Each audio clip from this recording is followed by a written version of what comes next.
In 1898, a small wooden artifact was found buried deep in an Egyptian tomb. Just another ancient relic? Far from it. This tiny model, over 2,000 years old, would later be recognized for something remarkable. Archaeologists first thought it was just a carved bird, but as they examined it more closely, it seemed different, almost like it wasn't a bird at all. This object had a sleek design, a pair of expertly crafted wings, and, strangely, a vertical tail fin. Not the features you'd expect on a typical bird figurine. When modern scientists tested it, this ancient model did something incredible. It flew. In a wind tunnel, it glided with a balance and control that looked intentional. But how? How could an ancient civilization, without our advanced tools, design something that could fly?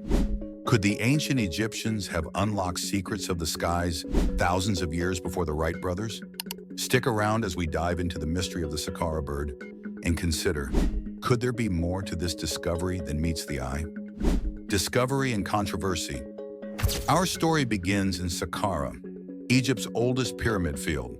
Saqqara is a landscape of sand and stone, a place where tombs and relics lie hidden beneath the shifting sands. For centuries, archaeologists have combed through Saqqara, uncovering artifacts from one of the world's oldest civilizations. But among the thousands of items cataloged here, one find stands out: the Saqqara bird. It was part of a collection of small wooden carvings that looked like birds, likely placed as offerings or symbols of the soul in ancient tombs. But unlike the others, this bird had unique features that didn't fit. It had wings that swept back at precise angles, a vertical tail fin rather than a horizontal one, and a body that looked more like a fuselage than a bird's torso. What was even stranger, it had no legs or feet, the parts you'd expect on a standard bird carving. Why would someone carve a bird without legs? Today, the Saqqara bird sits in the Egyptian Museum in Cairo, drawing visitors and raising questions. It challenges our understanding of ancient knowledge. Is this merely an odd artistic choice, or could it be a model for something far more advanced?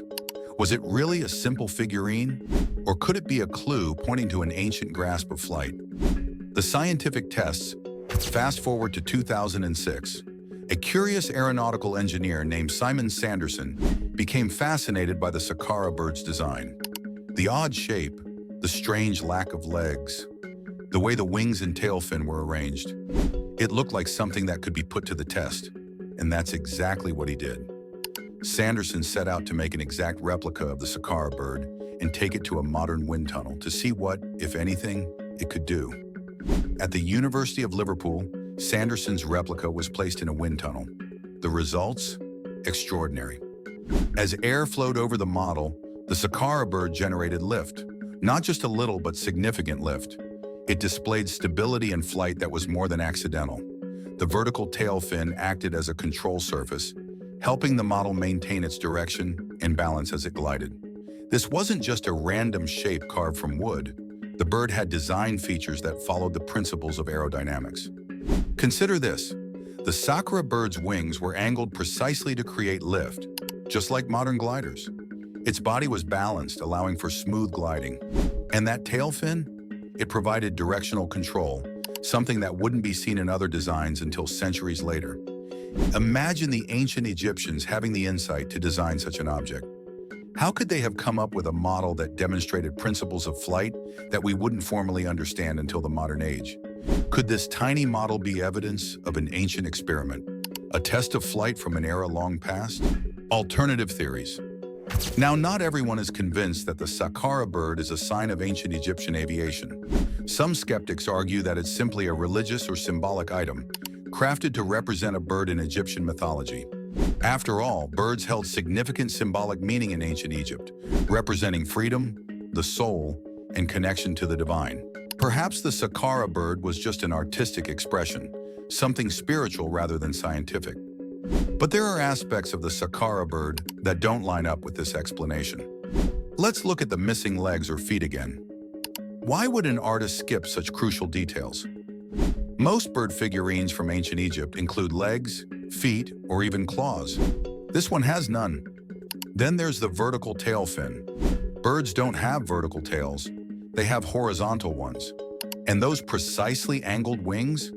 They weren't crafted for decoration, they were crafted for lift. When compared to typical bird carvings of the period, the Saqqara bird stands out as something different. Could it really be just a religious symbol? Or was it something designed with a purpose? A purpose we're only beginning to uncover? Could the ancient Egyptians have created this bird with an understanding of the principles of flight, even if they didn't use it in a practical way? Deeper mysteries. And then there's another layer to this mystery, the ancient Egyptian texts. In certain hieroglyphic inscriptions, Egyptian rulers are described as flying like birds. For centuries, historians have interpreted these phrases as metaphorical, poetic ways of describing speed or grace. But what if there's more to it? What if these descriptions weren't just symbolic? The Saqqara bird isn't the only artifact of its kind. Similar items have been found in various sites across Egypt. Could these relics represent a forgotten understanding of flight? A knowledge that was lost over time? Perhaps the Saqqara bird is just one piece of a much larger puzzle. If the Egyptians knew something about flight, they didn't leave much evidence behind. But what if these tiny carvings and strange descriptions in hieroglyphs are hints, echoes of a lost science that we're only now rediscovering? What if this bird was an early prototype, a model used to test ideas about aerodynamics? Could it be that we've been underestimating the capabilities of ancient civilizations, assuming they were bound by the limits we see in historical records? Modern implications. What's even more fascinating is how the design of the Saqqara bird mirrors modern gliders. The proportions of its wings, the balance of its body, even the angle of its tail, all of it matches up with glider models we use today. Imagine if this bird was a blueprint, a concept that could be scaled up. Some modern engineers believe that the Saqqara bird might have been a prototype for a larger, functional glider. There have been attempts to create full-size replicas of the Saqqara bird. While these replicas haven't achieved true flight, they've shown promise, hinting that with a few adjustments, the concept might actually work. Imagine what a breakthrough it would be to find evidence of full-sized ancient Egyptian aircraft. If such technology existed, it would turn our understanding of ancient history on its head. Could the Saqqara bird be a piece of evidence pointing to this possibility? The bigger picture. The Saqqara bird isn't alone in raising questions about ancient Egyptian achievements. Egypt's history is full of mysteries, achievements that seem ahead of their time. From the astronomical alignments of the pyramids to the advanced mathematical systems they used to engineer massive structures, the Egyptians were clearly masters of many sciences. Could it be that they also had knowledge of basic aviation principles? Imagine a world where ancient civilizations knew more than we give them credit for. The Saqqara bird could be part of a larger pattern of lost knowledge. If the Egyptians truly understood principles of flight, it would suggest a sophistication we've long overlooked. It raises the question, what other secrets might still be buried in the sands of Egypt? So what's the Saqqara bird? Is it an ancient prototype for flight? A symbol with a lost purpose? Or maybe just an extraordinary piece of art? We may never know for sure, but one thing is clear. The Saqqara bird is a testament to the incredible ingenuity of the ancient world, a reminder that some mysteries remain just out of reach. As we study this tiny artifact, we're left with questions about what other discoveries might still lie ahead. If this small carving could hold secrets about flight, who knows what else is waiting to be uncovered? The Saqqara bird soars above our understanding, challenging us to look deeper and wonder. If you found this journey into ancient aviation as fascinating as we did, give this video a thumbs up, share it with friends who love mysteries, and subscribe to our channel for more intriguing stories. Don't forget to hit the bell icon so you never miss out on our latest explorations into the mysteries of the past.